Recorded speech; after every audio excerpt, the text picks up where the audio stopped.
ৰাম ৰাম ৰাম ৰাম এ হৰিৰ নামৰ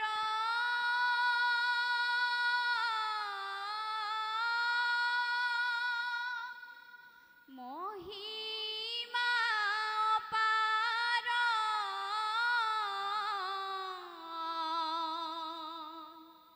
জানি নামে কৰা ৰতি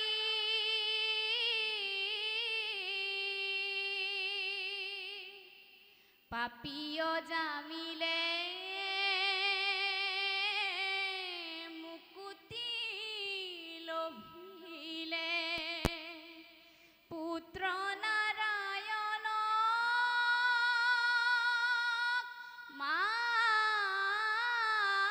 মাতি হে ৰাম পুত্ৰ নাৰায়ণ মাতি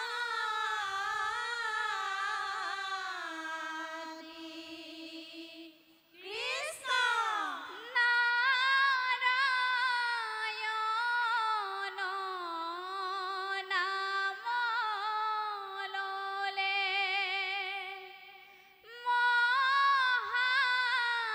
মহাপাপী অজামিলে পাতক নিষ্ঠাৰী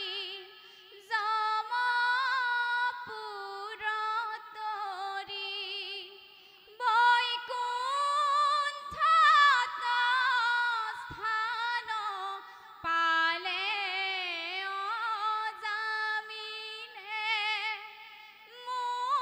মুকুতি লভিলে নাৰায়ণ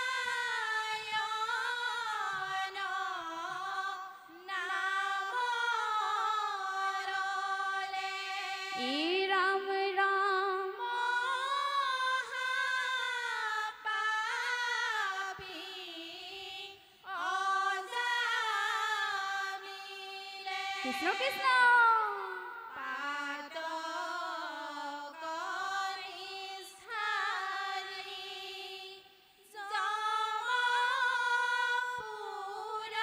যমপুৰতৰি বৈকুণ্ঠত স্থান পালে অজামিলে মুকুতি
দৈসুবৃত্তি ধৰি সুৰাপান কৰি সৰ্জনৰ চিন্তে মাৰ হে পাপ আচৰতে ভলৈ আয়ুক্ষয় চাপিলত অন্তিম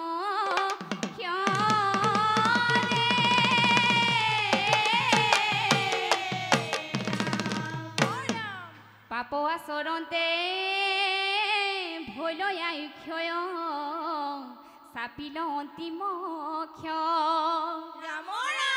হে যমৰ কি কৰে ললে বান্ধি চিতি বিহিলত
যদি কেৱে ইতি নামলৈ অৱশ্যে হুয় তাৰ মহাপাপ ৰাম পাপী অজামিল হৈল ইখাৰ প্ৰমাণ জানি হবে হৰি নামৰ কৰা মধু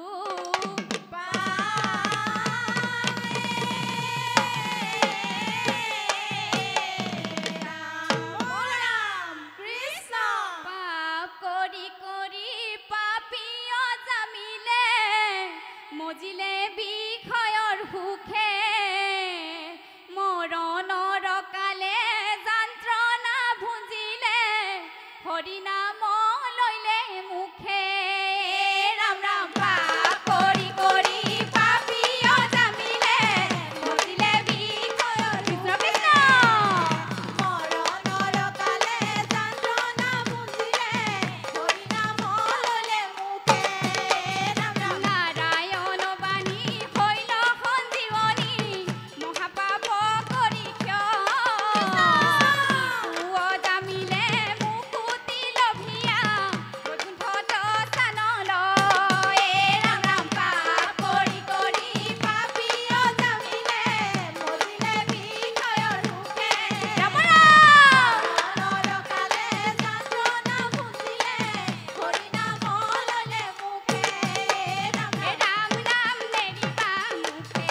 আপোনালোকৰ পৰিৱেশন খুব সুন্দৰ, অতি সুন্দৰ, ভাল লাগিল। তাল মান সকলোবিলাক ৰক্ষা হৈছে। ধুনীয়াকৈ আপোনালোকে ঘোষা পদ সংগতি ৰাখি নাম ফাঁকি পৰিৱেশন কৰিলে নিৰ্দিষ্ট সময়ৰ ভিতৰত। পিছে যিহেতু প্ৰতিযোগিতা, আমিতো ভুলটো আঙুলিয়াব লাগিবই, নহয় জানো? ইমান এটা সুন্দৰ দলে সামান্য অকণমান ভুল কৰি দিলে আমি দুখ পাওঁ। মই ভুল ধৰিবলৈ অহা নাই, কিন্তু ভৱিষ্যতৰ বাবে আপোনালোকক মই কথাটো জনাইছোঁ। আপোনালোকে কেমেৰা চাব ক'ত ভুল হৈছে, কাৰণ যিহেতু কমিটিয়ে আমাক কৈ থৈছে যে কোনো প্ৰশ্ন বা কোনো ভুল ভ্ৰান্তি ধৰিব নালাগে। কিন্তু মই আপোনাক নোকোৱাকৈ নোৱাৰিম, কাৰণ নক'লে এই ভুল থাকি যাব। যিহেতু আমি দিহানাম পৰিৱেশন কৰিছোঁ, নহয়নে বাৰু? আমি দ্বিতীয় বৈকুণ্ঠত আছোঁ। আপুনি নামতে গাইছে, কি গাইছে? যে ভুল স্বত্তেও যদি কোনোবাই ৰাম বুলি কয় মৃত্যুৰ সময়ত, এতিয়া নহয়, মৃত্যুৰ সময়ত ৰাম বুলি কয়, হৰি বুলি কয়, তেওঁৰ ওচৰলৈ বিষ্ণুদূত আহে, বৈকুণ্ঠলৈ যায়। আপুনি নামত গাই গৈছে, সঁচা কথা। আমি এতিয়া আখৰা কৰি আছোঁ, নহয়নে বাৰু? নাম গাইছোঁ, নাম শুনিছোঁ, শ্ৰৱণ কীৰ্তন কৰিছোঁ, শুনিছোঁ, ঈশ্বৰৰ গুণানুকীৰ্তন গাইছোঁ। আৰু য'ত ঈশ্বৰৰ গুণানুকীৰ্তন হয় সেয়ে হৈছে দ্বিতীয় বৈকুণ্ঠ। আমি দ্বিতীয় বৈকুণ্ঠত আছোঁ। আৰু বৈকুণ্ঠত বহোঁতে, বৈকুণ্ঠত উঠোঁতে, ভক্তৰ সমাজত থাকোঁতে কেনেকৈ বহিব লাগে, থাকিব লাগে, কি কৰিব লাগে, তাৰ নিয়ম নীতি কিছুমান আমাক গুৰুজনাই দি থৈ গৈছে, শংকৰ গুৰু। এইখিনি আপোনাক হবে গুৰু চৰিত্ৰ পঢ়িলে পাব। বিভিন্নজন ব্যক্তিয়ে দিহানামৰ ওপৰত, নিয়ম নীতিৰ ওপৰত বহুত কথা লিখিছে, আমি পঢ়িছোঁ, পাইছোঁ। মই তেখেতসকলক বিষয়ে ক'বলৈ যোৱা নাই। মই ক'বলৈ গৈছোঁ যিজন আমাৰ পৰম গুৰু, শংকৰ গুৰু, গুৰু চৰিত্ৰত যি আছে মই সেয়েহে ক'বলৈ গৈছোঁ যে দিহানাম লোৱাৰ যিখিনি নীতি নিয়ম সম্পূৰ্ণকৈ আছে। কোনোবাই ৰঙা ফুলৰ গামোচা লৈছে, কোনোবাই নীলা ফুলৰ লৈছে, সেইটো বিচাৰ নহয়। কেইখন বস্ত্ৰ আছে লাগে আপোনাক হবে জানে, উৰণি ক'ত লয় জানে, ফুট কিহৰ লয় আপোনালোকে জানে। যিহেতু মোক ক'বলৈ মানা কৰি থোৱাৰ বাবে মই নকওঁ। আৰু এই আখুৱা দুটামান আপোনালোকে শুধৰাই ল'ব। ইভাগে আপোনালোকৰ একোতে মই আখুৱা দেখা নাই। আপোনালোকৰ সদুত্তৰ কামনা কৰিছোঁ, ভৱিষ্যত উজ্জ্বল হওক তাৰ কামনাৰে। ধন্যবাদ।